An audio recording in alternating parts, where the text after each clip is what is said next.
You better. Okay, tell me. Did everybody get that thing? It said this meeting has been recorded. Yeah, it like does it sometimes it doesn't. You guys, so I feel like there's only one place that we can really start this week.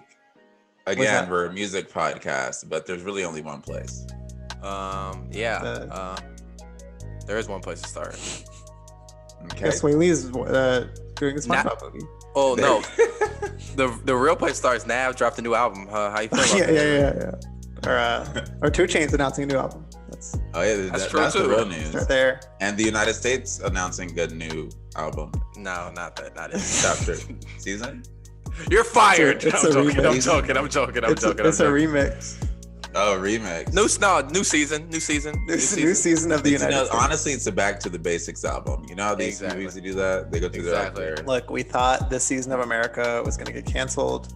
We thought we were going into one final season, but it's looking hopeful. Looking like we got renewed. So I'm at this point, I'm mad I edited it out, and you guys know what I'm talking about. The people listening won't, but there was something I said last week that did come into fruition, but the world will never know because I'm sure they can figure it out. I think I remember, but I forgot. Of me saying, what did I say? I think I was like, by this time next week, wow, I'm the new president. Oh yeah. I mean, we did. There's a hopefully thrown in somewhere in there. I think I said hope. Oh, did I? Really? I think so. I edited that out because I need this job. But but okay, no. Let's get serious. So we have a new president, and history made. Kamala Harris, the first Black, first South Asian elected vice president in our history. And woman. First woman. Yeah, so like, boom. Talk about barriers.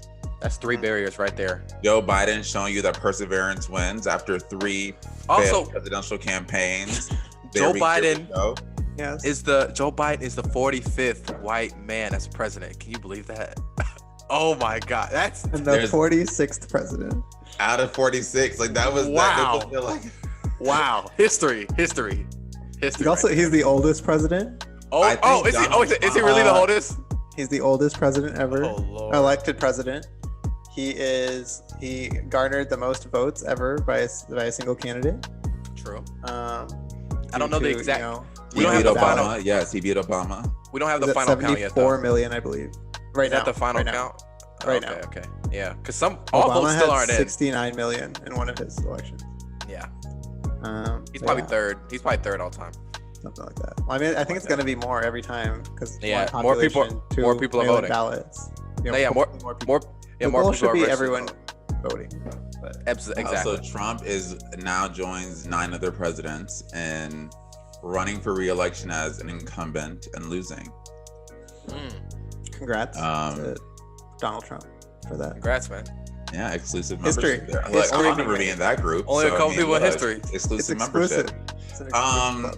Okay, Trump did make history, guys. He was the first reality show, guy to run for president and win. That's history. It was the moment that happened in America. And it wasn't a moment. It was 4 years. That's not a moment. Look back, moment in our history, which 4 years is really just a drop in our history. True. Right? In the grand scheme of things, it's a moment, And in the grand scheme of things, it was a moment we'll look back at and we'll be like, wow, that was a crazy 4 years. Maybe that was our edgy, dark phase, The teenage years, our edgy phase.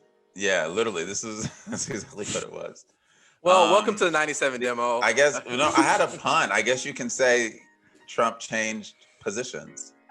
Okay. Don't get my segues. Welcome to the 99. Welcome to the 97 demo. That was okay. We give you the latest in music news, and a whole bunch more along the way. I'm one of your hosts, Nnamdi, joined by Noah McGee and Avery Dalal. That was good. If you didn't know, we do that so you can recognize our voices and our names as we go on in this discussion. That was one of our earlier feedback messages. I'm glad we're able to do that on the show. Yeah. Hope you guys get it now. How are you guys feeling after this long election week? Because I don't care, who anybody voted for. It was long, and honestly, I think everybody just kind of wanted it to end. It was exhausting. It was exhausting. And it it's was still really not exhausting. over. But I mean, it's like it's over, but it's not over. I seriously didn't think it was gonna end today either. I was like, it was so weird. It was so interesting that a Saturday in Pennsylvania got called. You know, you think they'd at least hold off counting till a business day. Let you be. Well, that's what I thought, but I was like, they can't stop counting business. Like that would be annoying. It's like, okay, we're gonna stop. We're gonna continue on Monday. We have to give props to the poll workers and the election officials who like worked hours of like overtime in their volunteer positions over the past 3-4 days of like getting the results in, because they literally had to go through like millions of ballots in 4 days, which is like, you know, yes, it felt long, but no, exactly, absolutely. Shout out to them, it's because incredible. That was shout out to every state. Shout out to every state except Alaska. No, I don't know what Alaska's doing. Even in Nevada, where they were getting crapped on. No, that's cool. It is like a long process. Shout out to every state except Alaska. So we're gonna wait till next week. Alaska said, "I'm taking my time, regardless. I'm gonna take my time. I'll get this results eventually." But you know, this isn't one of our headlines, but I've always been interested about it. Now that the election's over, do you look at celebrities that like wait till the very last minute to endorse a candidate differently?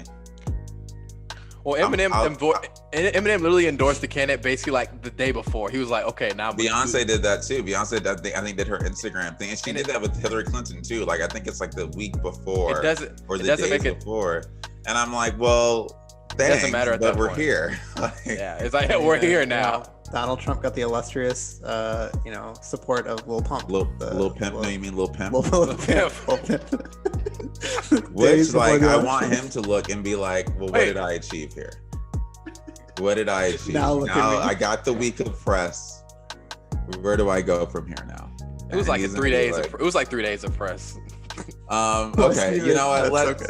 Let's get into our headlines. We're talking about, on the topic of Joe Biden and Kamala Harris being elected to, as our 46th president and vice president, respectively. There were some musicians that are pretty vocal about this the entire time. The one that comes to mind for me is, that's one right there, Lady Gaga, who I felt was very, she not only was very outspoken politically, but she actually spoke at Joe Biden's, one of his final rallies in Pennsylvania. I know this because we covered it. And like performed with John Legend, another person who's been very vocal throughout the election. And then this has Ariana Grande, Pink, Demi Lovato. We don't have to go through all of them, but I always think it's cool when people use their platform to encourage people to vote. And a lot of people did that. Even Cardi B, in her own way, did it. So between all these artists, some of them, encourage people to vote. Some people are just coming at the last second, like, "Yay, I'm glad they won." Some probably didn't vote, but most when probably. When did Beyonce become like a Facebook mom, posting like old pictures of you to congratulate you for something? When Beyonce was like, "I'm tired of posting pictures of myself with these people." Yeah, it's really funny that like even for like. Hey, I'm not gonna let this go. But most of these people are women too that we're seeing too. Honestly, I saw Offset on there, but yeah, that is true. Yeah, most of these people are women, which it's not surprising also because Kamala Harris is the first woman. I think that's been so understated. Like that, I feel like when Hillary Clinton was running, one of the themes you felt was she'll be the first female president we have. And now you have Kamala Harris, who's been elected as the first female vice president, the first Black, the first South Asian, the first, that matters, and I just feel like it's kind of it's very understated for some reason. It feels like that's not getting as much praise, and the history of that moment, I don't feel it, I think it is. And I think that has to do with how crazy the actual election has been. And hopefully now that it's over, maybe that'll be getting more of a focus. But it is history, it's amazing. Yeah. So yeah, a whole bunch of people talked about it. For people listening, all you need is Joe Biden, Kamala Harris, 46th term. Shout out to them. I thought this was funny, and now that I know Lady Gaga was in this article, people now urging President Trump to concede, and she's been so politically outspoken, and I'm like, does that shock you? Could you have seen that in her trajectory? Like when you heard Poker Face that this would be someone who was urging a president to concede an election. Avery, I have that link in there too. Yeah, it's shocking for a lot of these artists because you kind of just don't know where they stand. Guys, am I frozen? Oh, Avery, I think he's kind of like frozen. Avery, you're frozen, buddy. Wow, I'm not frozen for once. Hey, Nnamdi, it's you and me. Can you hear me, Nnamdi? Yeah, but it's weird because I can see him moving the headlines. I can see it too. It's just Avery's like his face is the same. Oh, he came back. Oh, he's back. Oh. You're back. Wow, that's okay. Let's continue. So wait, we were talking about the tweet. Did we already? Well, okay, we're kind of past it now. But yeah, Lady Gaga basically tweeted, "Please concede." I know you can see how much America has suffered, but do your part and concede.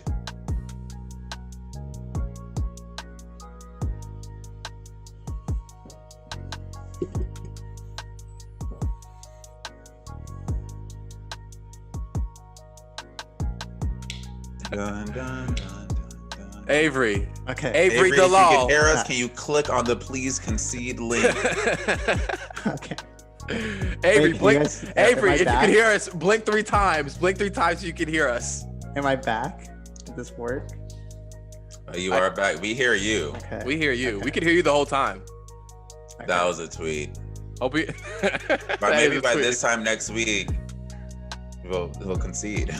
Lady Gaga says, at real Donald Trump, please concede. I know you can see how America has suffered during this election and fought over the presidency for 4 years. Please do your part in a peaceful transition of power so our transition can be peaceful too. Wow, that was a good read. That was a good read. That was a good read. There you go. Wow, broadcast journalist. I mean, it is interesting because considering what Lady Gaga's music was like, it's not like she was like promoting change politically or socially or culturally or anything like that. But it's really interesting. She's been at the forefront in terms of all these pop celebrities and just A-list celebrities in terms of what she's done. Even during COVID, during obviously George Floyd and the protests that are still going on. We didn't forget, it's still going on.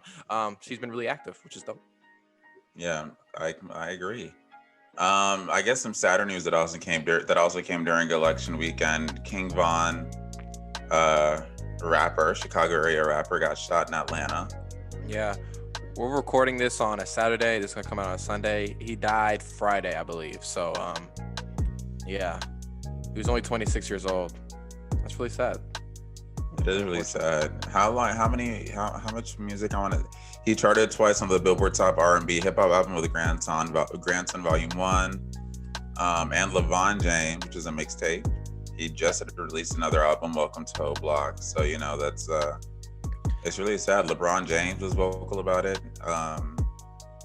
He was friends with Lil Durk. He has a mixtape called LeVon James. Yeah. That's a shit. Yeah, it makes it called LeVon James. But yeah, this is just sad. Anytime you have to lose someone, that's kind of, or at least someone, anytime anyone dies, honestly, it's heartbreaking. But this is just a sad story that's kind of come on the tail of the election that shouldn't be buried. So his album just released last week. Bro, I said all of these things like seconds ago. You just no, I'm just saying like his album just released last week. It's just yeah. That I'm not trying to overshadow you, bro. I'm not trying to take your spot. Nah, you ain't taking the spot. Your spot is solidified. You're just repeating. I'll be like, this is just out of a story to joke on. We're not doing that. Exactly. Yeah, rest in peace, King Von. Rest in peace, King Von. Now to get back to some music news. Positive note, Kali Uchis, new album. New music. Kali Uchis. We've been doing this lately. We should keep doing this. Like when artists releases like a date and something like that. That should be in the headlines, I feel like we should start putting that. Especially artists we like. Yeah, artists we like. So why we put Drake? I don't like. I'm joking. But the album, she's releasing an album, Sin Miedo. I feel like that means without. He just guessing. No, I know sin is without. It's the miedo that's like. Doesn't that mean? I forgot. Oh. Let's have a little Spanish. Without fear, without fear. Let's find out. Without fear, that's what I think. I want that. I think miedo. Wow. Oh, that's called 4 years of Spanish in high school. That was the most that got me. But out 11, 18, 20. I'm excited because I always say that I was a huge fan of her first album, Isolation, and I feel like it was just robbed of the attention. That's not her first album, I think. That's not her first project. Wait, was that not her first studio? I may be mistaken. I thought that was her debut studio album. It might be that too. I don't know. But she has other projects. Had projects like little. She's had like little. It was her debut studio album. That too. But that was just. Great albums. I look forward to the next one coming out. So that'll be fun to listen to. Could there be another review on the way, guys? That'd be interesting. Maybe. I enjoy that. The 2 tracks she's done, it's been mostly in Spanish. Like, even though she speaks Spanish on tracks in her last album, like those tracks are dang near all in Spanish for the most part, right? Yeah. So that'd be interesting. And then we have another release coming out, right? Yes. 2 Chainz. This is someone else that I'm gonna look forward to. 2 Chainz. You guys really liked 2 Chainz' last album, did you? I love Nnamdi. I know you did. Oh, are you talking about Goes to is it League or Goes to League or something like that? Something like that, yeah. It's like no, we're gonna remember what it's called. It's called Ball or Go to the League. Is that what it's called? No, that's not what it's called. It's not called that. It's not called that. I feel like that's wrong. It's Ball or Goes to the League or no, it's something. No, hold on. We're gonna. I got it. Something or Go to the League. I got Rapper it. Go to the League. Rapper there Go to the we League. go. I was so close. Close enough. And LeBron was a quote unquote producer on that album, I think. We all saw that, and we just knew this is LeBron wanting to get another stat. How do you guys in the studio? How do you guys feel about the rap albums that are just named like it's like Pandemic or like Pandemic this or Quarantine that? How do you feel about those songs?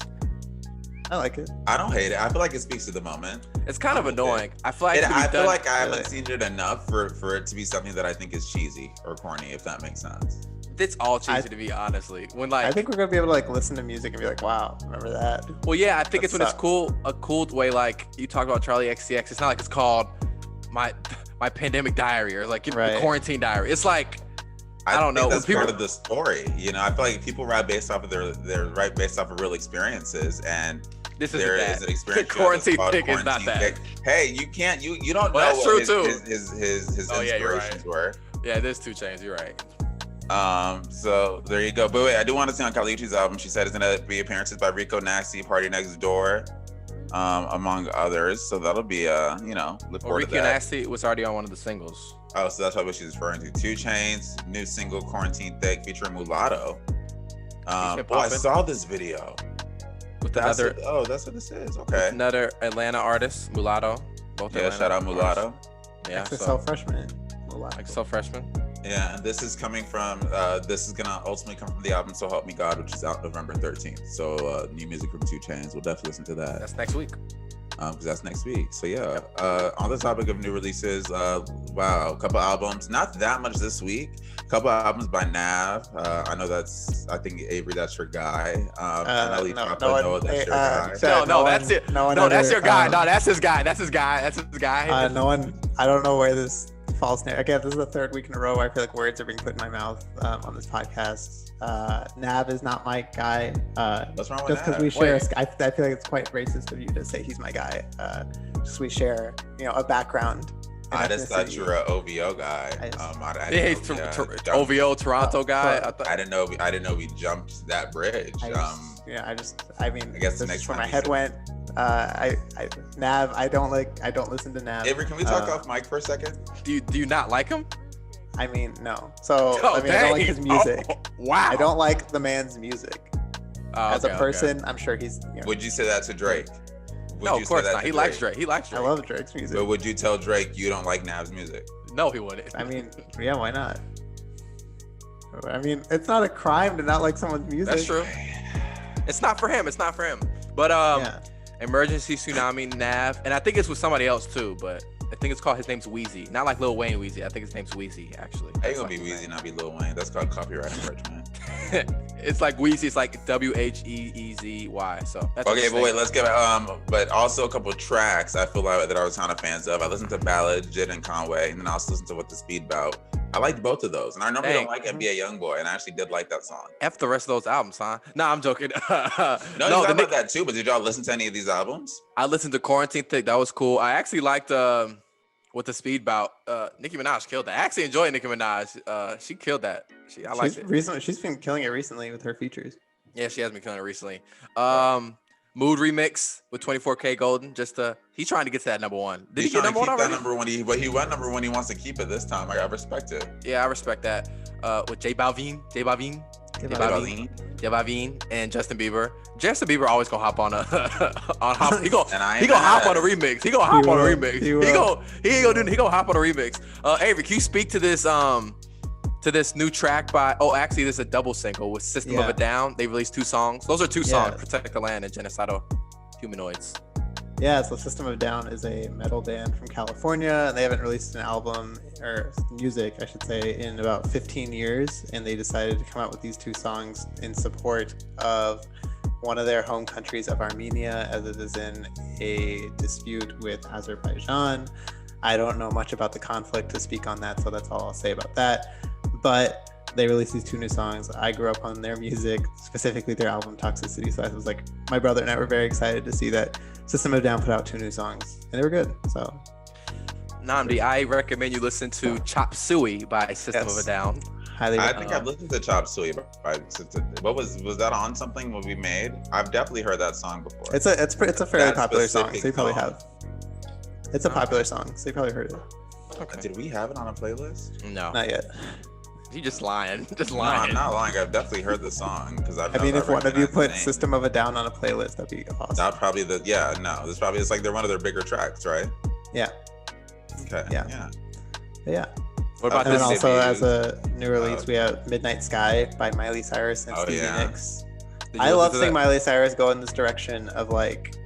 I like the original. Of like kind of classic rock, she has such a good voice for like ballads and like singing. That's what it's suited to, you know. Exactly. I agree. And so I'm happy to see she's going in this direction. And I like the original song a lot. I was a fan. Like her Mark Ronson-ish stuff that she was doing. Like I like that area for her. Upcoming debuts, we know where at least some of these are gonna land, obviously. But Sam Smith's album Love Goes. Wait, did that not? I don't know why I thought that debuted last week. But I guess we'll be expecting that to be the debut this week. Ariana Grande Positions already expected to debut. I think around 200K is what they're expecting per unit sold. That's probably going to be number 1. Trippie Redd also had his album that's going to be debuting this week. So we're going to see a nice little shakeup in the top 10. I don't know what I think. The Hot 100 and the Billboard 200, which will be nice to see. The Hot 100, actually, I think Ariana Grande made it stay at number 1 for a second week because I don't see any of these songs. Really touching that, but at least the Billboard 200, I think you could finally see that change around a little bit, especially with these top 3 right here. Yeah, the top 3 was the top 2 was weird. Ariana Grande, Sam Smith. Yeah, I was talking about the top 3 on the Billboard 200. It's weird right now, like what it is now. So I expect that to change dramatically. Not dramatically, but you get what I'm saying. So yeah. But we have to, one thing I want us to do, because we did that one episode where we looked at the bottom of the Billboard 200. And it inspired me that some of these songs that were like, oh, I just don't think it debuted. They debuted. They're just at 192. So you gotta start looking a little bit closer. But on the topic of the Billboard charts, on the 200 this week, what's this the ending week of? I used to have that off the top of my head, and now I don't. But on this week's Billboard 200, so by the time this comes out, will probably be almost done. The week of November 7th. Luke Combs Billboard is number 200, 1. Luke Combs, What You See Is What You Get, debuted at number 1 on this. No, it actually didn't debut at number 1, but it rose to number 1. It looks like it peaked at 21. Wait, what is this? No, wait a second. No, this has to be a greatest hits. No, it's a deluxe. It's a deluxe. It's a deluxe. It's a deluxe that's been fit. This has to be some sort of grade. No. Okay, let me tell you. That album came out in 2019. What You See Is What You Get. And then in 2020, about a week and a half ago, he released What You See Ain't Always What You Get Deluxe Edition, which is with like 5 extra songs, which is why I'm assuming it's number 1. And I put it all the way to number 1. Yeah, I mean. Yeah, and I don't think it went to number 1 before. So, I mean, good for it. Yeah, so. Well, shout out to Luke Combs for that. There you go. Number 1 after 51 weeks on the chart. That's very impressive. Bruce Springsteen, number 2 with Letter to You, which is a new release. Pop Smoke sitting pretty at number 3 with Shoot for the Stars, Aim for the Moon. That's been there for 17 weeks now. Featuring Ty Dolla $ign. Feels much longer. I'm surprised it's only been 17 weeks for that Pop Smoke album. Yeah, featuring Ty Dolla $ign. We reviewed it last week. It debuted at number 4. I think that makes sense for it. Who's gone back to the album and listened to it since the review? I listened to some songs. Don't lie. Songs. Avery, what songs you listen to? The whole thing. I listened to Universe. I listened to track 6. I think those were the 2 that I've listened to since. What about you, Avery? That was the Universe and then Tyrone 2021. There you go. For me, it's track 6 and Tyrone 2021. Yeah. There you go. Yeah. That's what we were saying though. Like there were good songs on it, but just the rest of it, we just weren't huge fans of. So. And I can't wait for us to do the review this week because I feel like the critique is almost like the opposite, and we're gonna make sense of that sort of. Is it? I was gonna say that too. Interesting. No, it kind of is like the opposite critique, but we'll get there. Legends Never Die, Juice WRLD, number 5 after 16 weeks. Really happy to see that Pop Smoke album and Juice WRLD album have just continued to kind of get streaming love enough to stay on this list. And I'll shout out 21 Savage. Savage Mode's number 6 after 4 weeks. You know, I think that's called getting consistent listens. Yeah. Consistent listens. Ooh, I'm gonna also call out while we're doing this, number 12, Gorillaz Song Machine Season 1, Strange Times. Number 12, its first week, new debut. Wow, I didn't listen to that. Was it good? It was good. You liked really it? Good. That's what's up. I'll listen to that this week. Yeah. So there you go. Other than that, gents, anything that you any surprises here that you see? Anything you didn't expect? That Luke Combs was a surprise, honestly. Actually, I was like, wow. The That was entire most first 3. because honestly, this year, even though it's like he's number 1, he's been steady this whole year. Like he's always been in that top 15-ish range the whole year, honestly. And he just released this. He was like, honestly, it's time for me to go number 1. So he's like, drop that deluxe. He went number 1. So, I mean, that's impressive. That's impressive though. Like you released the album basically the same album a year ago with 5 extra songs, and it goes number 1. Yeah. Impressive. Also, I can appreciate the deluxe coming out a year after the album. That makes sense. That does make sense. Yeah. Well, guys, over on the Hot 100, it's actually a little bit more lively, a little bit more dynamic on that side of the charts. Ariana Grande's Positions debuted at number 1. Are you saying Luke Combs isn't lively? I'm joking. Luke Combs debuted at number 2 with Forever After All. This was the first time, I believe, songs debuted at 1 and 2 since Justin Bieber and Adele did it with Hello and Sorry back in like 2015. Two what songs? 2017. First time 2 songs are debuting at 1 and 2 on the Hot 100, and I believe the last time was Hello and Sorry. Interesting. Whatever year that was. Giving props where it's due with this debut. This is Ariana Grande's 5th number 1 debut. I believe that's it extends a record she already had. And she's been on fire this year alone. You know, she's had 3. Like she's gotten all 5 of these number 1s within the last 2 years. Wow, that's crazy. So that's sort of like, you know, that's insane. That's impressive. Her. Yeah, Forever After All, Luke Combs. Why do I know the most about Luke Combs? Because you're a country boy. You know where you're from. Country. Georgia. Yeah, this is one of the new songs from his the deluxe album you're talking about, right? Yeah, re-release. Mood 24K Golden featuring Ian Dior. 3. I expect that to go up. I think it could. I mean, those are remix. On the remix again. Didn't we Justin say Bieber? Like Justin Bieber and A Balvin. That could definitely go back to number 1, and I think they know that. I think that's probably the goal for that song. So maybe we'll see. I feel like a lot of artists this year are now just trying to chase number 1s for the stat because they're realizing that it's kind of easy to do it this year. I guess everyone's just accepted there's not going to be that one song that dominates the year. It's like our attention span is just so shortened, I guess, because of the pandemic, that it's just a new song every single week hitting number 1 basically.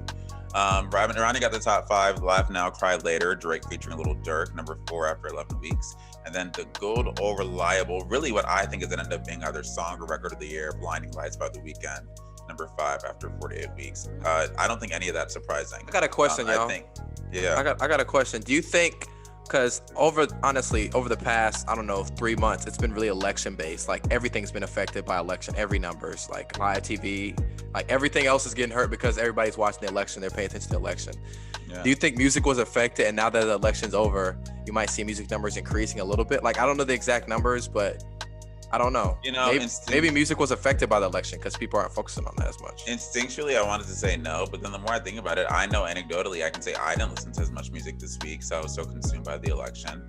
And during situations where maybe I'd normally have like an album playing in the background, I had the news on. So I think I could see that happening. I'm wondering if it would be enough to like hurt sales. Like Ariana Grande's album, which we don't know the official sales right now, I think is being projected for like 180 to 200. Which is around what she always does for her. And that's what she always does though. No, thank you. Next thing she almost did 3. I think she did like 260. That might be true too. Maybe. I mean, so I feel like, and I wonder if like releasing around the election has something to do with that.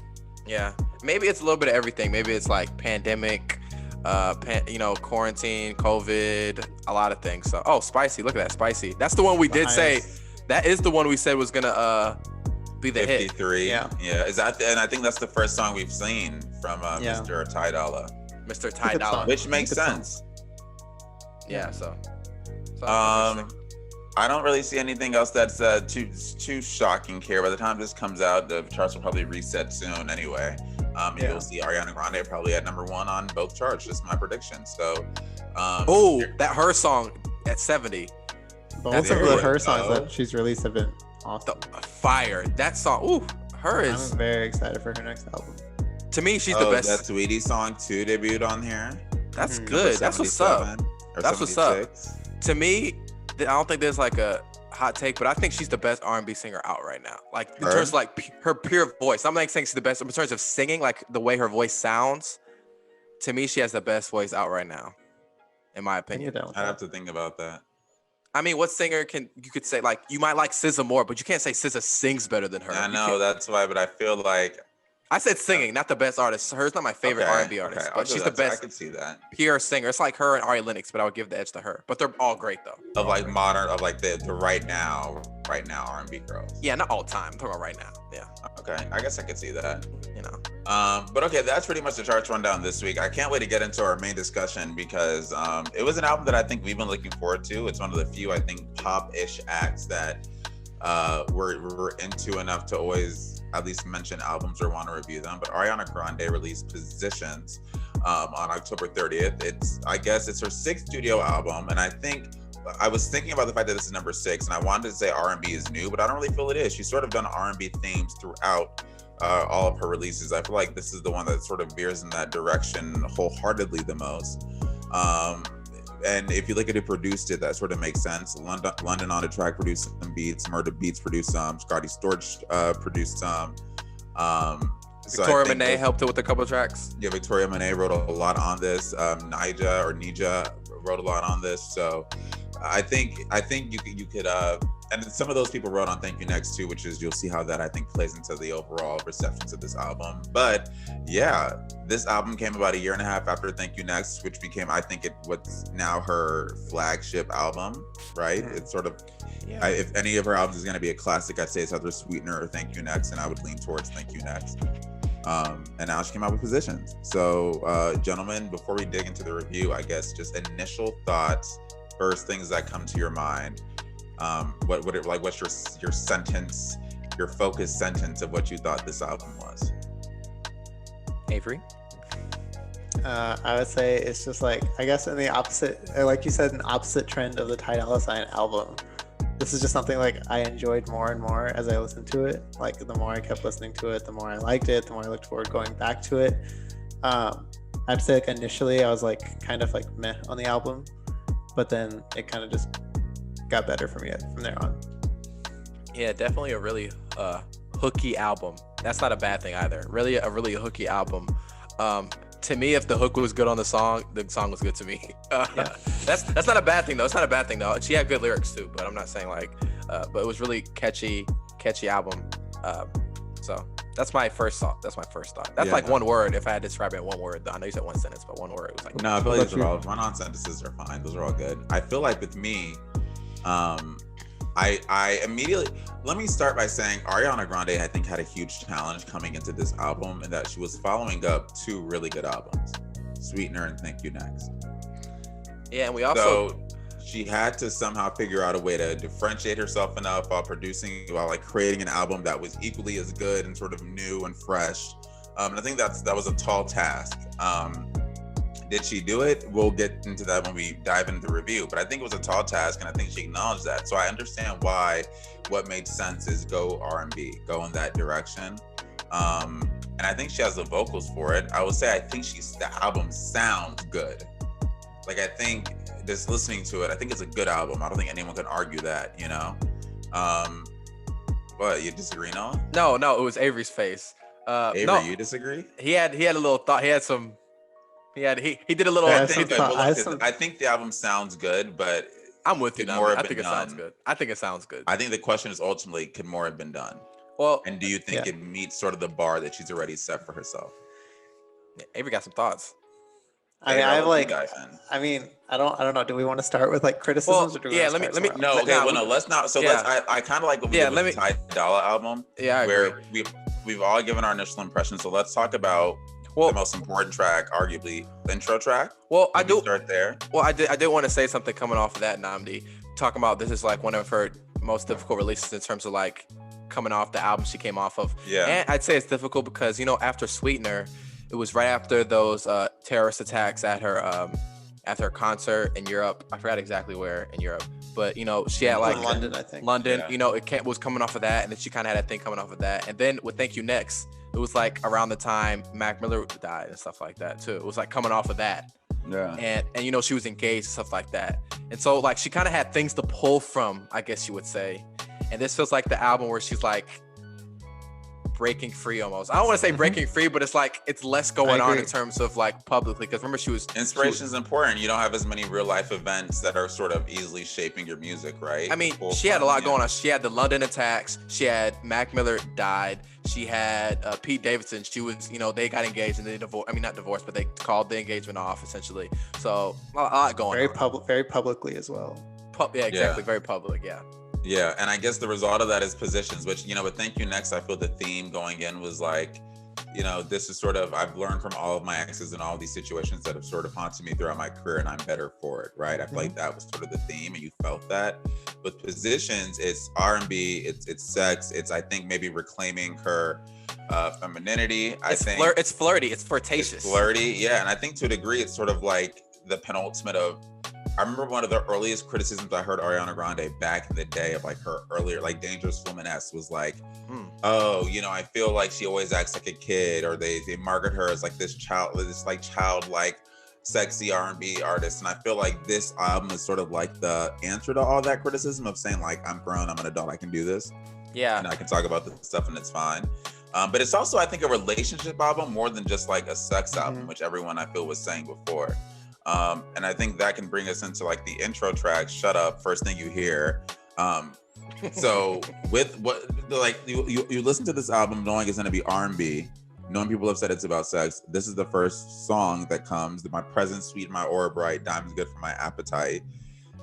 First lines. What did you guys think about the intro song, opening track to this album? I really enjoyed the first track. Obviously, I said this is a really catchy album, and it is. Obviously, the whole "you shut up," you know. She had some really good lyrics. I gotta find the exact lyric, but it's definitely a relationship album, and it's not like she's speaking to. I feel like she's done it with other albums too, but like it's not like she's speaking to one specific relationship she had. You know, like the other ones are really specific. What were you gonna say, Avery? I was saying I think for this song, she's talking to like her haters and like her like the people who doubt her. That's who this song is very directed towards. Really? Yeah, and by relationship, it's not necessarily don't be like sad for me. How have you been spending your time? How are you using your tongue? You're so worried about I think there's double entendres all over this album, and this is one where I think the double entendre is clearly, yeah, it could be haters and also it could be sex. I don't know, maybe that's just where my head is, but like, I you know, I think, how do you spending your time? How you been using your tongue? You've been so worried about mine. Can't even get yourself none. I don't know. I feel I could see that. Damn, she going in on somebody. Damn. But yeah, I and by relationship I mean like not just like a boyfriend or something like that. Any relationship she's kind of dealing with, whether it's with fans and other people. She also said, "All them demons help me see shit differently. So don't be sad for me." I guess that's speaking to the things she's gone through the last 2.5, 3 years in terms of publicly. So, I vibrate high in my circle lit, being really with drugs and shit. And I feel like that's an important line. Yeah. So for like one of the obvious reasons we mentioned Mac Miller. I know that's probably a reach, but yeah. Something there. I will say with this song, the thing that stuck out was the production. I think this is one of the entire album production wise, one of my favorite tracks. It's like a story within the actual like chords and strings and like the melody of it. And I just love it. I love the use of strings in it. Yeah, I thought this was one of the few songs on the album where like the strings really worked for the song. Yeah. That's good. That's a good point. That's I get like preview of one of my gripes of the album is like I don't think the production is super strong, but I think this is like the first song like where it actually it really stands out and adds something to it. And I thought like even at the end when like it does go into like a bit of a string section, I thought it sounded kind of like a fairy tale. I don't know what you guys thought. I agree. That's a good point. I definitely think that's like I like that. Like you're supposed to feel that. I completely agree. Yeah. With you. That's actually actually, Avery, and kind of disagreeing with you a little bit. One of the parts I like about the album is kind of the musicality that she had at the beginning and the end of the tracks. Like, you know, in the beginning, it's not like she just comes in singing. A couple songs she has like that, like 34 plus 35. We'll talk about that, but like I like the musicality that's at the beginning and end of the tracks that really kind of flowed into the next track. I really enjoyed that about the album. Avery, I kind of feel what you're saying. We'll get into this as it comes. I feel what Avery is saying, because one of my gripes is I think there's standout producing moments, but when I said I think this is the opposite of the Ty Dolla $ign album, it's because I had the clip where I think on the last review I said Ty Dolla $ign isn't the kind of album where you're supposed to sit and listen through it and listen to it in one sitting. There's no common thread. There's nothing. I feel with Positions, at least when you think about the production, it's so cohesive and it lends itself really well to sitting down and listening to the whole thing in 40 minutes. But the problem is, I'm not sure there's enough standouts to make it feel like you're not just sitting and listening to one 40-minute block. Am I gonna like this album the most? No, don't get me wrong. The standouts on this album are standouts, and that's why I'll say it manages to narrowly pass that bar of just becoming too cohesive for its own good. Because the moments where it does kind of give you something fresh and it changes it, you remember them. And we'll get into what I think is the first immediate one in a couple of tracks here. But I think one of my gripes, Thank You Next almost did this too. The musicality is so similar. It weaves itself so well throughout that sometimes you can get caught off and not realize that you're now 2 songs in, or not realize that, like, you know, not every single song sounds as distinct as it could be. There are some filler tracks. And I think that's the thing with this album that sometimes makes it, that's like one of the bigger critiques I give with it. It does feel like there's filler music in this. 3435, that was released as one. I didn't even know this. That was released as one of the singles on this. There were double releases. It was Positions and the songs that were both released as singles at the same time. One clearly I think stood out more than the other. But what did you guys think of this clear double entendre, Ariana's attempt at a sex joke? I mean, it was a fun song. I thought it was a nice, like, fun. It's a good song. It's a fun song. Ariana's like clearly having fun while like singing it. I think she has some like ad libs in here that are pretty funny as well. I really enjoyed the song. Yeah, definitely speaking to this is definitely the flirty side of, like, one of the flirty songs for sure. And she's really having fun with it too. Yeah, I mean, it's cute, even though it's talking about a sex position. It's like, you get the name of the album though. Oh, Positions. Yeah. It's cute though. I think it's cute, you know, for what it is. I really enjoyed it. I kind of, this is not necessarily a gripe, but I kind of wish because it feels like a lot of the songs, and this might just be me, and this might not, because I didn't realize she had 3 verses on this song, but it feels like she has a lot of chorus. Like, there's a lot, she's like, most of the time she's singing, it's the chorus or the pre-chorus, wherever you're calling it, which is when it kind of goes to my point that it's really hooky in terms of, like, most of the songs are really full of hooks. It's weird because it's like an R&B formula trying to be applied to a pop format. I feel like the lyrics here feel R&B to me. Yeah, and I think that's a lot of the things of this album. The lyrics and her soul singing, her vocals on some tracks feel R&B, but the production still feels like a popified R&B. Yeah, and I think that format is here too, where the hook is the most important part in a pop song. I don't think that changed here. Yeah. I like 3435. I think it's a catchy song. I agree with you, Noah. I think it could easily be. It makes sense to me that it was one of the 2 singles released upon the album's release. I don't know though. I still feel like we can get into this when we get to Positions. When I look at the singles from her last couple albums, I really like them. And this felt just a tad bit, just a little bit too generic and a little bit too regular pop song for me. And I feel like the reason why that matters with Ariana Grande is because it's sort of the Drake effect, where this sounds like what's out, but because you're Ariana Grande, it's gonna do well and people are gonna listen to it. But was this your best, especially for lead singles?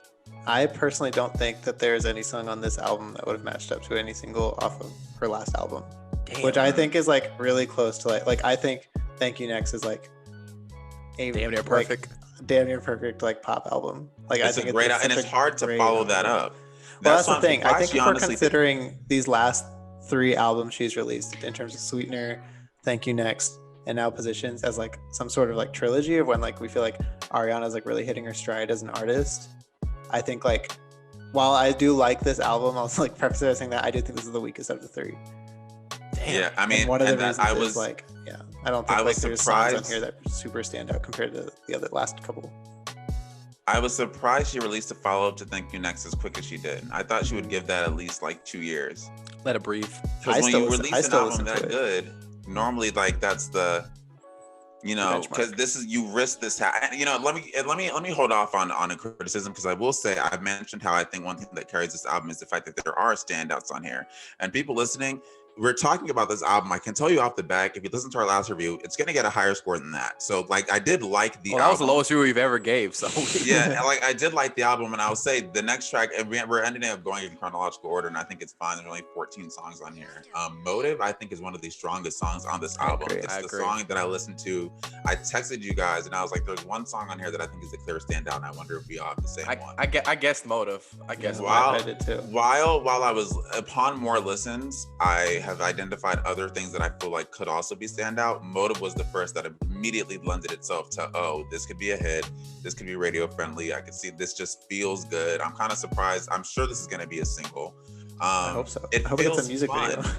Yeah, it feels fun. The production feels summer. I think I could see a fun music video coming for it. I like the energy you get. I like the lyrics in it. You know, I think it's definitely one of the stronger tracks on here. I think it's also like easily the best feature on this album. Easily? Whoa, easily? I think easily the best feature on this album. Oh, I disagree, but wait, I like this or Ty Dolla $ign. Am I skipping someone? I thought The Weeknd? I did not like that song that much. Are you saying? No, no. I like the Weeknd track, but this is definitely a better feature. This song, in general, in my opinion, is just better. And Doja Cat is really good at being the versatile artist, being the, like, I can go with any pop group, fun, summerish beat. Yeah. I think Nicki Minaj was that prior. Now the reign is sort of being passed. Not even the reign, the style is there too. With How about Doja they just Cat. both can do it?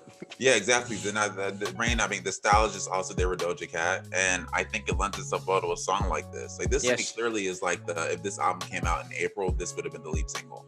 Yeah, like, she definitely, summer of a fun song. Yeah, I agree. Her voice is dope. Doja Cat's by that. I mean, she's dope. She definitely has a lot of style and a lot of swagger.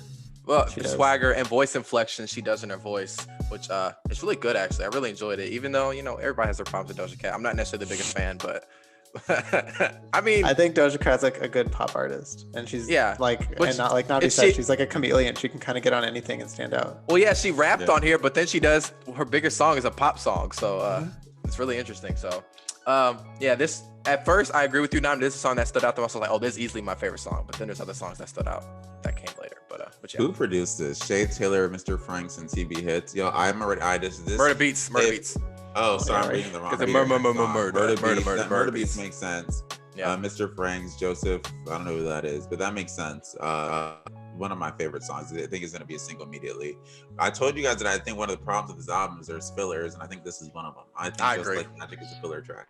That's a filler. That could have gone away. It sounds like a Thank You Next kind of backup. That's some of these songs. Another particular had, they sounded like Thank You Next, like they were on the list and didn't make the final cut, so they were repurposed. Mm-hmm. And they were written with some of the same writers, and when you do that, you risk having songs that sound too similarly to your prior work. This album didn't sound distinct enough for me, and I think it's because there's tracks like this that have the same formula as Thank You Next, that I feel have the same sort of breathy kind of vocals as it. Like, does this song not remind you of All in My Head, Avery? In My Head? Yeah, it reminded me of that. It's like the same sort of like song. Yeah, Ariana strikes me as someone who has like a pretty tight team of people around her, and maybe this is a lesson they can learn going forward into the next one whenever that comes out. But like I do agree, like songs like this do kind of sound pretty similar to something that could have been on the last album. Correct me if I'm wrong. I haven't listened to like all her albums as much, but I feel like I've listened to Ariana Grande enough to know that like I get your criticism of like it might sound too much, but Ariana Grande doesn't strike me as somebody like Kanye West, who each album's gonna sound so different. Like, wow, he's doing something totally different on this album. Like, I think that's just, I would argue that this album they tried to do something very different than what they did on the last. Yeah, that's different, but I'm saying, yeah, of course, in terms of the R&B stuff, but it doesn't sound like she's. I disagree with both of you. No, Ariana Grande has done albums that are different. Sweetener was part of the reason that was praised, is because that sounded straight up just like a different album than anyone in pop was sort of doing at the time. I think with Dangerous Woman, it sounded different at the time when it came out too. And I think Thank You Next managed to sort of create its own lane, even though the sound wasn't that distinct from what the main pop sound was, it managed to still kind of sound not unique, but it had its own identity for amid the time it came out. I think this tried to do the same thing with R&B. The R&B thing doesn't even feel that different because she's been doing R&B sounding songs for a minute. My problem is I feel like if you're gonna do R&B, I don't think she leaned into it heavily enough. I'm not saying it was very pop R&B, you know. I'm not saying each album's not different or anything like that. Now, like for example, like not a Kanye West, and I don't think you can compare many people to that. But of course. But there's artists who do something totally different, like Kendrick from going from Good Kid, Mad City to Pimp a Butterfly. That was a drastic change. Instead of like a J. Cole from like 2014 Forest Hills Drive to like I don't know, to KOD or something like that. Even though they're different beats and there's different sounds, it doesn't sound totally like, oh my gosh, he's taking sounds from a whole different place or something like that. Like he's using funk sounds or something like that, or he's using rock. You know, it doesn't feel like that. You know what I'm saying? And I get what you're saying. Like that's a valid. Maybe fresh is a better word. I think all of the albums have managed to sound fresh, and I do think for sure. Sound. That's a better. I think what was the album? I think if you listen to Dangerous Woman, which was a couple years ago, and then listen to Sweetener, it does feel synonymous. I could compare that to a Good Kid, Mad City to a Pimp a Butterfly. Not impact wise, but as far as the stylistically being different, that album was different. And then even Sweetener then to Thank You Next, it still kind of felt different. Thank You Next to this doesn't feel that different. It feels like just a tad bit R&B, leaning more into R&B, but it still feels like the same formula was there. And that's, I think, ultimately the critique for this for me. Noah, you said you like this song, number 5, Off the Table, Ariana Grande and The Weeknd.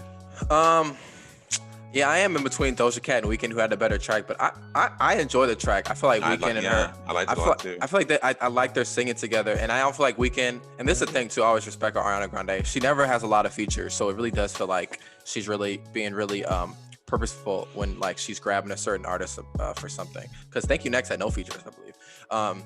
So I really enjoyed that track. Weeknd wasn't over singing or outshining her or anything. I feel like they really fit together as a song in terms of like a duet type song, which I thought really worked really well. So yeah, I really enjoyed this track, especially near the end when they're both kind of harmonizing together. I thought they didn't have vocal chemistry on this song. Damn. Oh. And I think like part of it, well, one, they're both incredible singers that were very subdued on this song. Well, yeah, they won. Well, for the second part, the content of the song, I don't think like lends itself to them like having chemistry, because the premise of the song is that The Weeknd's like literally her second choice, right? And he says that somewhere in here too. Yeah, I get that. Some of the lyrics were kind of corny, I thought. Yeah, but okay. Haunted by the hills. This is my thing, though. This is my thing. Harder at some point too. Well, this is something with me though that I just do, especially with R&B artists and like singers, and mostly like lyrics do matter. Don't get me wrong, but to me, it's how it sounds. Like it sounds like you're. I also don't think like it sounded that good. Damn, like, okay, really? No, let me, Avery. I have to disagree. I have to Avery. This is The Weeknd's bag. The toxic boyfriend convincing you to stay on like the breathy R&B song. That to me is the Weeknd. To me, made the most sense for this track. This is a Weeknd. This sounds like a track off of My Dear Melancholy, or even if you pull some of his old tracks from the trilogy. That's why I probably didn't like it. Like this, there's that was a bad one, Nnamdi. What was a bad one? My Dear Melancholy. People okay, like but that. I just mean like he's done tracks. Yeah, for sure. I'm with you though. I agree with you. My Dear Melancholy still peaked at number 1, so I'll give it that. So like I feel like it lends it. It makes sense to me. My problem with it is like I think to Avery's point, they're both phenomenal singers, and this is the almost exclusively breathy, talky, not really testing their vocals together. Like I think the chemistry, I think that's fine, and I don't think the actual content of themselves, is the issue why I wouldn't like it. Because the collab makes sense to me. I just think it doesn't show off enough of their vocals, which are both amazing. And even at the end of this song, she's doing some of the. She's doing like the whistle during the bridge. She has like the whistle notes, and she's actually take that back too. Well, no, is this not a strong song? Well, okay, no, I get you. I don't think this is a song. I'm not going to go back and listen to this song. I don't think it's as good as Love Me Harder. He literally says right here, even though it'll always feel like I'll be number 2. Like I just don't think the content of the song like lent itself to them like sounding like they're like, I don't know. It just didn't sound that good to me. I feel like you're doing such too harsh of a criticism for this. I feel like comparing it to Love. Okay, Love Me Harder would okay. be I see hard. two of the best singers in like R&B Okay, and pop but- right now doing a song together, and I expect more. I'm sorry. I get I you on know, but that. I But you know, feel like hold on. I got the perfect analogy. Y'all seen that meme of the guys who was like this, oh my God. And they're trying to oversing each other and they're like, oh my God. Yeah. Like, I didn't want It them to. wasn't that though.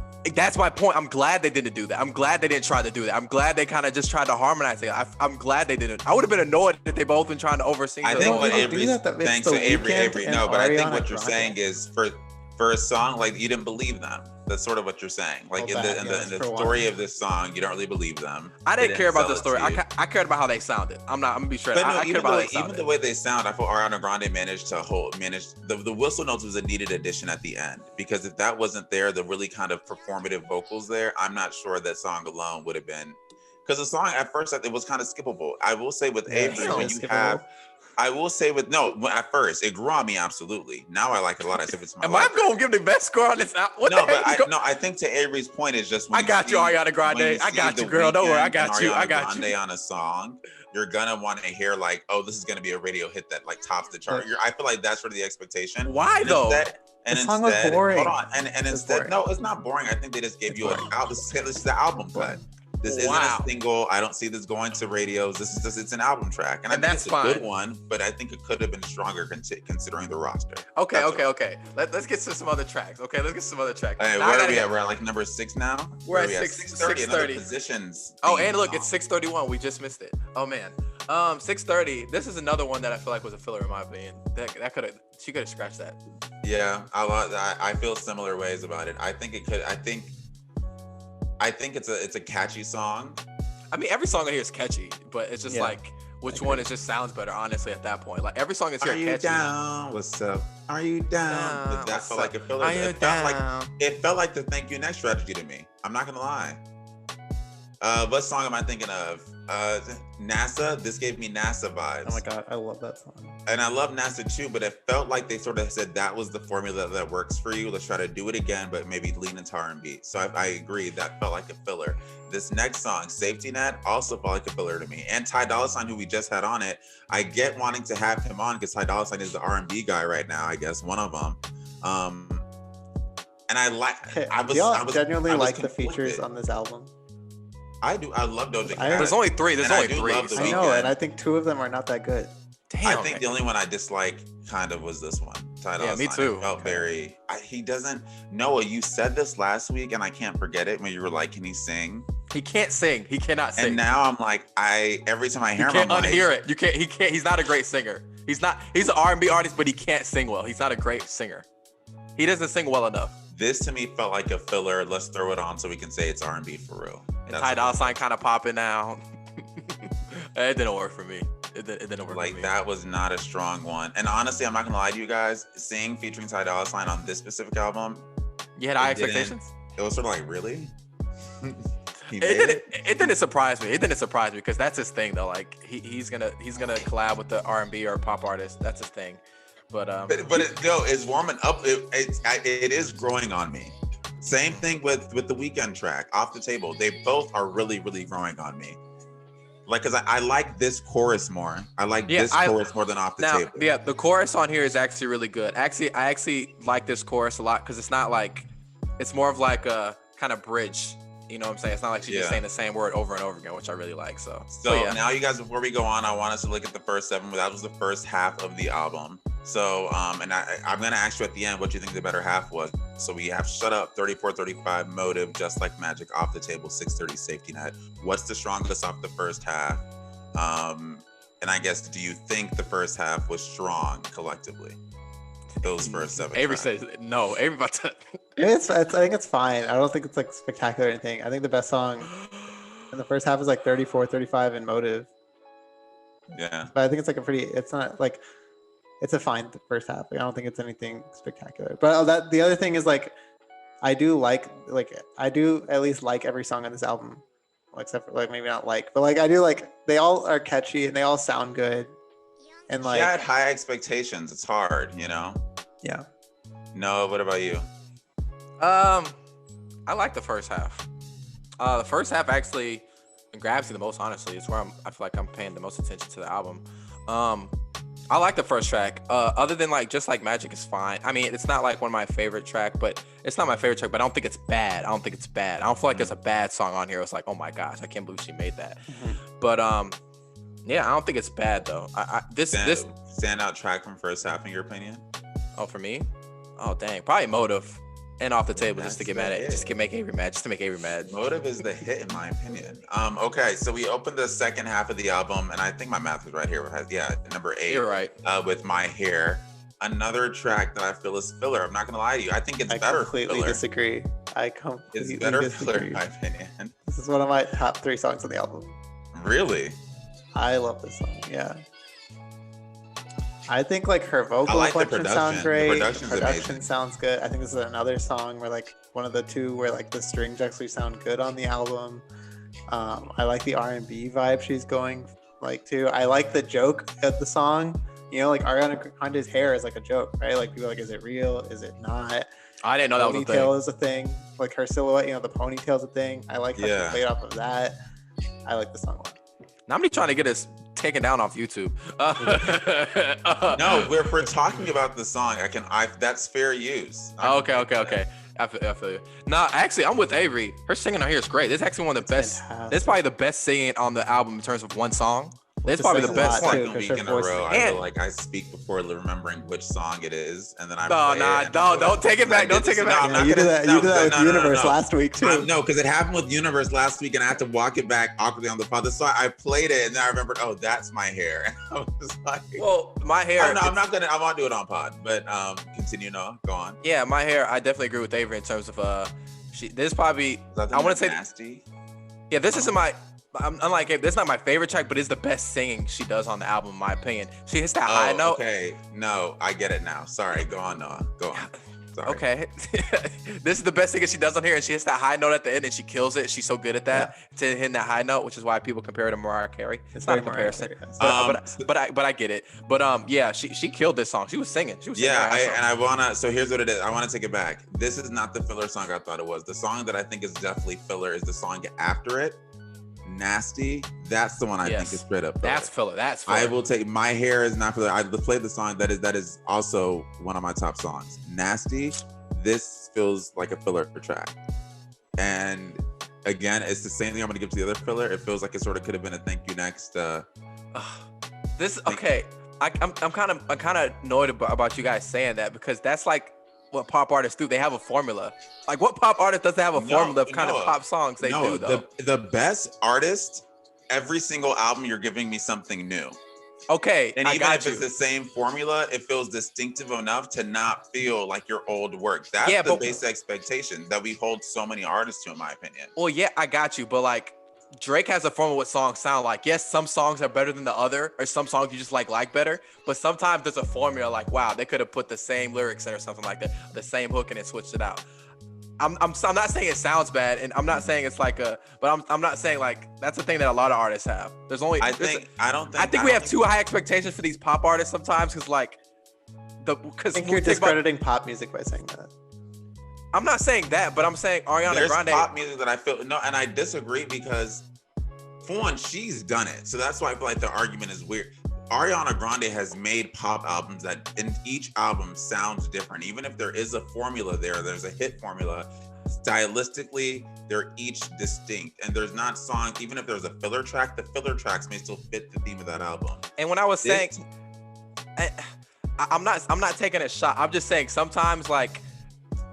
And Avery said, I feel like he feel like I was kind of marginalizing pop artists by that. I think sometimes we just have some of these high expectations, because yes, I agree. There's a lot of artists that do it, and there's a lot of artists that we like that don't also, which is why I sometimes like think like, I don't know. I'm not saying, it sounds like you guys are saying that as a bad thing. And I feel like it's not a bad thing that she's doing it.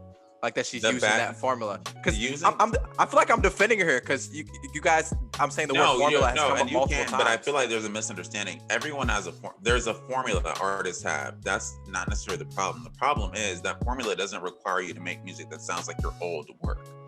The no here is making music that sounds like your old work, unless there's it's an intentional back to basics throwback type of album. You can use a formula and still make music that sounds distinctively different, or at least attempts to sound different. I feel like Drake does that quite often. He has his hit formula, but he'll either work with a younger artist or pick a new accent or go to a different region of the world and start going with it to try to make the music itself sound different. Well, Drake's a chameleon. He does this in voice. This sounds like some of these songs, they sound like these could have been on Thank You Next. They just didn't make that cut, and we're releasing an album a year later, and we're just going to throw it on with a little bit better production. And that's, I think, regardless, you don't want to do that. That's not about a formula. That just sounds about making sure you are just producing songs that sound like you're growing as an artist. And I think it's harder when you're Ariana Grande again, who released two of arguably her best albums, and then follow that up with, the third one that doesn't feel as fresh and innovative as the other two. And I think it's because, and I only say and again, I like all of these songs. Even the filler tracks are good songs, but they do leave you kind of wanting a little twinge more. My Hair, that was one of the songs there's one other song I'm going to point out is what I think is what I think saves sort of this next side of the album we're going to go into, like string of songs we're going to go into, because I do think this one's a filler. How do y'all feel about West Side? How do y'all feel about West Side, that track? That's the track that is clearly the most R&B track on this album. I also really like how in the background of this, like part of the instrumental is like a rewinding tape. I thought that was really cool. That was really interesting. I thought it was a good song. I enjoyed this song. I had fun with this song. Yeah, I'm interested who helped her write it. I don't have that on there. Well, I'm not. Maybe she wrote it by herself. I don't know. But this is obviously the one that when she went the most R&B with. Which, but can I say something, Noah, to your point from before about this song? Mm-hmm. This sounds like it's using the Ariana Grande formula in a completely distinct and fresh way. I kind of disagree. I kind of feel like I feel like she could have done a whole album kind of like. I kind of wish she done a whole album kind of sounding like this. I wish she kind of. I'm not disagreeing with your point also. But I'm hearing. I wasn't responding, but I kind of do wish she did an album kind of like this on the more R&B side, because I feel like she has the voice for it and she sounded good on that track. I completely agree. I think she should do that. I don't know, maybe EP or something, but that's been like a common thing from all her fans. Like, I just do a straight up R&B album. Like, you'd be so good at it. I'll get into that at the end, but I feel like, and I said what I said to Noah because I feel like this is the Ariana Grande strategy, right? Of sort of laid back vocals on like a really nice, strong art. I really like this beat one. I think the production is amazing. It's minimal. It's really minimal. It's really minimal. Yeah. And she's done that before, but this feels distinct, fresh, and she leans into the R&B thing just the perfect amount. And to your point, I do wish the album kind of had more of these tracks as opposed to like Just Like Magic or like Nasty. Like and 630. Yeah, I'm with you on that. This is the song I said I'm gonna get to the next standout that I think helps the album a lot. I love this song. This one's different too. This one was different too. I was a huge fan of this song, and I thought this was one of the songs that sort of saved it on the back end. This was really different. That's really groovy. This to me feels like My Hair kind of. They both feel like kind of throwback in the sense that they. Oh yeah. Maybe 80s, like they both like they sample from that time period. A little retro feel. When I read the editor's notes on Apple Music, they kind of mentioned how this song and My Hair kind of sound like they could have been like in a 90s girl group type thing. Exactly. I thought My Hair sounded really like 90s R&B. It really did, and this song does it too. Actually, yeah, it does. I really like the music behind it. It's really groovy. Yeah. It kind of sounds like groovy. It's groovy. It's fun. It feels like a cross to the 90s R&B part. It feels like a cross between Destiny's Child and the Spice Girls. If I had to put two. Yeah, Spice Girls for sure. Spice Girls for sure. I agree with that. I'm glad we agree on that track. Yeah, Love Language is fun. Love Language is actually really fun. I like that track a lot. That was one of the standouts for me. I think my top three. It was definitely a standout for me. No, see, you said you think the first half is stronger because I think even with some of the skips I named, there was a lot of standout tracks in this back half to me. I agree. My Hair being one, Love Language being one. Avery, I already know we feel different about Positions, and I can't wait to get into it. Yeah, how do you guys feel about Positions? What's your difference? The lead single. Let's talk about it. Do we want to talk about it? It's a fun single. It's a fun song. I know Nnamdi puts a lot more weight on lead singles than anybody else on this podcast, but I mean, it's not like a standout on the whole album, but I also think it's a fun song and it's a good song. And there's something I also gotta say. I feel like Nnamdi feels like this. Correct me if I'm wrong, Nnamdi. I feel like sometimes you feel like the lead single has to be the best track on the album. No, I feel like no, most times it shouldn't be. No, that's what it feels like. No. I disagree with that. I don't think it has to be the best song on the album. I think it should be a representative of the album, sort of the direction it's going in. And I think it should be a strong song, strong more than best. You can save your best song for the people who actually buy the album and listen to it, but it should definitely be one of the stronger releases. It shouldn't feel like a filler track. It should feel distinct. And Positions didn't feel like that to me. I could pick 3 songs on here. It felt like a filler. It felt like filler to you? It didn't feel like it. It didn't feel as distinct as some of the other highlights on this album to me. It didn't feel like it gave me a glimpse into the overall sound of the album itself. It felt safe. I think that's how I feel about it. It felt like a very, very safe lead single. Like a very, very, very, very safe. This could go on Spotify's today's top hits. Well, honestly, let me say this: when you look at her last like 4 lead singles, and I'm the one, I always do this. She had like Dangerous Woman, which is what I thought was a really, really good lead single. With Sweetener, she had No Tears Left to Cry, which sounded just production-wise very different from pop and just anything she had released at the time. Thank You Next, she had Thank You Next, which became a huge global song. Like that's her repertoire of lead singles. And Positions didn't feel as impactful to me. I don't even think I listened to the full song the first time I heard it. I think I was okay with like someone. It's interesting. I was okay with not going back. It's interesting that you call it safe, because that's really the definition for a lead single to me. It's usually a safe song that people are gonna like. Like safe doesn't always sell. Like I don't think safe is the formula for what lead should be. I think distinct and memorable is what a lead single should be. Not okay, memorable, but sometimes the most memorable songs on a track or something like that are not always. I feel like. I don't want to keep getting this, but like Drake's Laugh Now, Cry Later isn't distinct. It doesn't stand out. It's not like, oh my God, this sounds so different. It's a really safe track, but people are going to love it. Ariana Grande is at the level where she can release a safe single, and I don't consider this safe. I like the track. I like that you brought up Drake in particular, because I think Drake, to my point, is someone it may feel safe, but if you listen to the album, his lead singles are almost always one of the standout tracks on the album itself when you look back at it. I feel Drake is actually known for always picking his singles that are really, really good at picking singles that feel like they're the distinctable parts of albums. On Laugh Now, Cry Later, I think that's a perfect example. I don't know, Avery. We were talking, and I was saying when I think of a single, most times, even though I get you, she's done things where it sounds different. It sounds different. It sounds different from what she's done before, but it's a really safe track that people are gonna like. They want it to perform well. That's one of the reasons it's a single. They want it to chart. They want it to be high. I think the sole purpose of a lead single is to commercially promote. And that's my thing. Secondarily, be like, this is what it's gonna sound like. But first of all, like, hey, buy my album. No, I think where I fall is I think there's a balance that has to strike between being commercially viable. So yes, be a song that could get radio play, but also be a song that is then distinct and memorable enough for people to want to go back to it. That's hard to do. I'll even go to Cardi B's WAP and say that was a song that obviously was going to get radio play because of the content, but that necessarily didn't sound exactly like a replica of other things Cardi B has done, or it didn't feel like completely 100% safe. It was an easy formula because yes, it was going to be a hit. You have Meg Thee Stallion, you have Cardi B, but the song itself and the way it sounds, it didn't feel as that. And whatever Cardi B's album is, that's going to be one of the standouts. Do you not think that Positions struck that balance?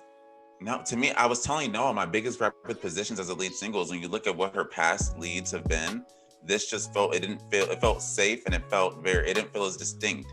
We end up listening to the entire album. But I also think it's a good song. I think it's distinct. I think it's a good song. I think it's something that gets stuck in my head. Okay, we talk about Thank You Next, how that's our best album. Thank You Next, the song, it sounds great, but it's not different in terms of what pop sounded like. It's not that like, oh my God, the sounds are so different. What it was sounded like. What made that song popular, although it was good, it was what she was saying in the song. She was saying her ex-boyfriends, the music videos. There was a meme. They were talking about her ex-boyfriends.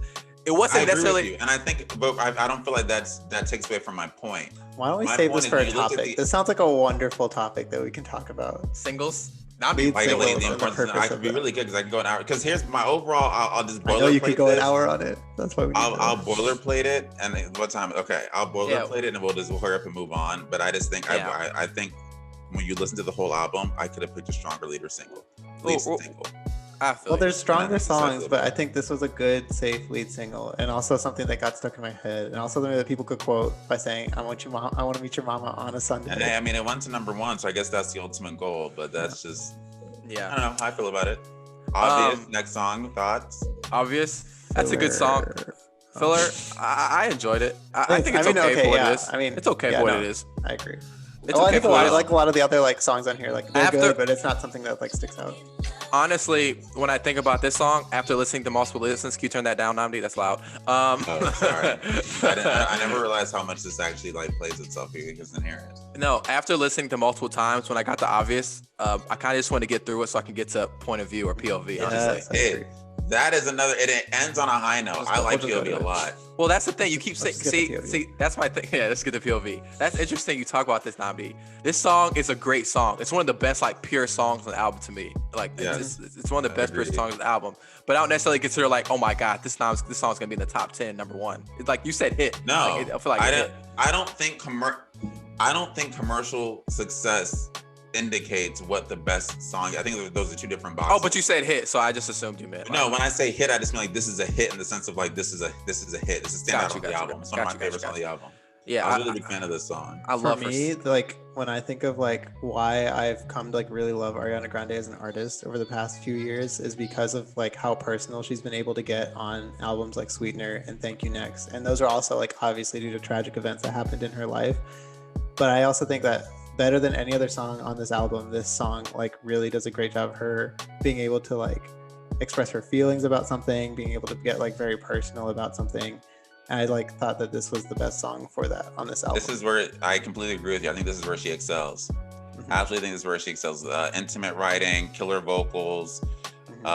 This note, to your point, it feels like a formula I've seen before, but in a distinct and fresh way. Because I think she's has songs throughout her album that are like sort of the slower ballads, but she's found the way to I think every single album have it be just have it be really really high quality. I don't think this is different. I absolutely love it. I love the lyrics, and I think to Avery's point, Ariana Grande is really good at just writing really personal songs. I Yeah, just have and to I say think this is when people like start to connect with Ariana Grande too as a person. You know, like I wish there obviously was more like this. And I complete think like R&B mega star. Will never be as wealthy as Ariana Grande is, anything like that. But when she starts talking about this stuff, this is when Ariana Grande starts getting. And I really wish there was more of this. That's what I was that's not the point of the album. It was positions. It was fun, but I just really wish I would have liked to hear more. That's my thing too. Also, one of my favorite parts of the song too is like when she says, "Ooh, follow my pretty," and all of that gets me every time. And since this is the last song, we're kind of wrapping it up now anyway. I kind of have to speak to this because like kind of speaking on the fact that those two albums came off of really big emotional parts of her life that were really public, where she was obviously going through some things, and which is why I think people connect with it a lot more. Which is why you guys have gripes with it. Sounds like because like you're right. she's very emotionally like, you know, there's a lot of things going on. She's really talking about a specific time in her life, what she was going through. It's like, wow, Ariana's getting really personal. This really sounds like she's just singing. She wanted to make an album. She wanted to make some good music. And obviously she has, you know, she gets intimate on this last track, but it's not, you know, you can't connect it with it emotionally about like, man, she was going through this. Even though I think Thank You Next is a good album, you can really think back like, wow, remember she was married to, she was going to get engaged to Pete Davidson and Mac Miller just died, and she's talked about on the album, and that's what makes it so good. It makes you think about that point in time. You're just gonna be like, wow, she made a really flirty, fun album, and she talked about this on the last album, you know, on the last song, which is why I feel like that's one of your gripes with the song, with the album as a whole. It didn't feel as intimate as other albums. Actually, and I want to say yes to that. I was gonna say this song was written by the uber talented Taylor Parks. Incredibly talented Taylor Parks. You know, and I want to kind of agree, but I feel like, I don't know. I feel like even the fillers on the last albums that weren't even that intimate were just better fillers. Like even the skippable tracks were better. And yeah, you know, I'm speaking of the overall album. I still want to hold my lead single gripe. I just wish there was a stronger one, but I'm looking at the track list and I try to test myself by saying, what do I think would have been a better lead single on the album? And I can't pick one. So I mean, I guess there you go. I just wish it was, you know, stronger. I say all of this, and I want to give this for all of us. I feel the same disclaimer we would give a Kendrick Lamar or Drake review. This was a good album because I don't think this artist is capable of at least so far from what she's shown me, capable of creating work that's like bad or mediocre. So you have to remember that with all these reviews. Okay, Drake's able to make a mediocre album. I'm just saying. He Wait, did what'd that. you say? You said Kendrick and Drake. Drake's done that mediocre album. We just reviewed one. Okay, but no, I say it to say. I get what you're saying. I get what you're saying. When you give them critique, it always exists on this.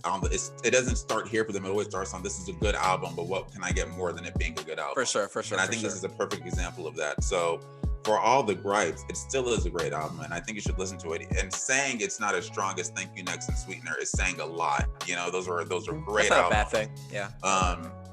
But yeah, I guess to wrap this up, you guys, give it a last score, guys. thoughts and a score. Who wants to go first? Noah? Yeah, I feel like I'm the defender of this album. And it sounded like I don't listen to Ariana Grande. I listen to Thank You Next. I don't remember listening to Sweetener, but I remember listening to her first album. I remember listening to, I actually like that first album. It's cute. It's fun. I get it. I definitely agree with I feel your guys' gripes in terms of like I just said, like this album is connected with like an emotional event that happened with her life, which is fine. And I feel like she just want to make music. And I definitely agree with you, Nnamdi. Just because it's not better than our last two albums, that's not necessarily a bad thing. It's still a good album. Because those two albums, I say a lot of Ariana Grande fans, what it sounds like is those are the two best projects she's done. Like that's her best run. And this might be her best run in terms of the 3-album run. And if this is the worst one out of 3 albums and it's still pretty good, it's a good thing, you know? We're not like these Taylor Swift fans who like, if you give it an 8.5, we're gonna, you know, dock you. But yeah, so I really enjoyed it. Ooh, what am I feeling for a score? Wow. There's filler tracks for sure, but it's not a lot because it's short. It's a short album. It's a good. It lends itself well to re-listening. It's short, and the filler tracks aren't long. So I'm feeling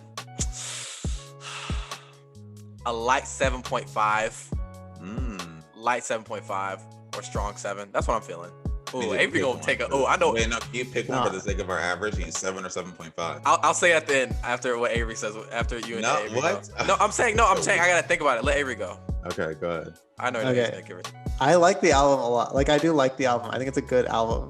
I would preface everything. I don't think the production is super strong all the time. Like I think how they tried to mesh the strings and like the 808s and all that like didn't sound that great all the time. Although I can like appreciate what they were trying to do. And I also think like her emotional depth didn't go like super far in this album. But I don't think that was also the purpose of this album. So, and I also like, I have already saved some songs on this album, like My Hair, Motive, and POV are like some really amazing songs. And I think she really did a good job with those. And I will say like, probably my least favorite song is Off the Table, by the way, Noah, just to clap back at you with that. Damn! Wow. I do like this album, so my score is a 7 out of 10. Oh, okay. Oh my God! I thought this was going to be like a 6. I'm not gonna lie. The first time I did listen to it, my first time through, I was like, this is probably a 6. I'm gonna give it a 7.5 because I like that more than Avery. I was gonna go 7, but I like that more than Avery, so I'm gonna give it 7.5. Okay. The way I feel about the album, I think it was a good album, and I think I don't think Ariana can make a bad album. I think the thing I love the most about Thank You Next is that it felt like a story and it all flowed together. I think they tried to do something similar here. The downfall was there was a little bit too many filler tracks and songs that didn't stand out as much that sort of made that a harder challenge. But I think the songs and the production that stand out really, really well. Shut Up. I love hearing that intro every single time. So I think the production is amazing. Motive, favorite song on the album. I think I could immediately see that being just sort of like a huge, both a commercially successful smash and like this. I think it's a huge song in general. Do you wish that song was the lead single? I said that, but I feel like it would have been a super strong one, but I think it lends itself as better as a second or third single than a lead. But you definitely like it. And I'm gonna get so technical with these lead singles. That is gonna be a conversation with that. This is coming. That's the topic for sure. Like I don't think Motive would have been a good lead because it's a feature song and you know it's a huge just commercial smash. I got you. What's your score? I think it definitely could be one. And yeah, I mean, I think the features were pretty good because I like Off the Table. It took me a couple listens, but that's not one I think one of the standouts for me. I'm a big fan of the song itself. And even the Safety Net. I don't like Ty Dolla $ign on it, but I like the R&B influences on it. The hook's good. The hook's really West good. Side is a good song. And then like Love Language, another song that I think is one of my favorites. POV is so there's enough highlights on this for it. What's your score? 7, in my opinion. I'm gonna take my time. If you got to go 2 questions before saying your score, you're gonna give me my time. Yeah, so I think I'm also gonna give it a 7.5 for that reason. Oh, I normally do our averages, but can we do this in our head? 7.5 plus 7.5 is 15. 15 plus it's like another a 7.1 average. 17.2 average. Is that like a 7.1? 17. Avery, 7.3. Avery, I feel like Avery. Hold on. Avery, I kind of feel like Off the Table is not you're not your least favorite. It's your most disappointing song. 7.3. We gave it a 7.3.